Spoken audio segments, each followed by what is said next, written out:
যে আমি মোহাম্মদ ইব্রাহিম আহমেদ, বাসা নরসিংদী। তো গত পরশুদিন আমি জাকির হোসেন, আমার সাথে আছে জাকির হোসেন ভাই, ওনার একটা পোস্টের মাধ্যমে আমি জানতে পারি যে এখানে একটা শাপলা বিল আছে। তা আমি তো দূর দূরান্তে দেশের প্রতিদিনই ঘুরি, কোথাও না কোথাও যাই। আমি একজন ভ্রমণ পিপাসু মানুষ, সেই হিসাবে আমি এখানকার প্রকৃতি দেখার জন্যই আসছিলাম। আমি গত 3 দিন আগে একটা পোস্ট করছি যে সৌন্দর্য দেখতে চাও তাহলে শ্রীমঙ্গলে যাও। তো এটাই একটা শ্রীমঙ্গলের একটা সৌন্দর্য, যার সৌন্দর্যের বর্ণনা করে শেষ করার মতো না। এখানে প্রাকৃতিক সৌন্দর্য, এখানকার মানুষও ভালো।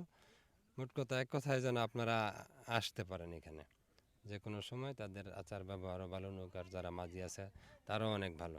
আমি ইতিপূর্বে আপনার কি বলে সালতা বিল গেছি বরিশালের, আপনার গোপালগঞ্জের বিলে গেছি, আপনার কাতুরিয়ার বিল গেছি।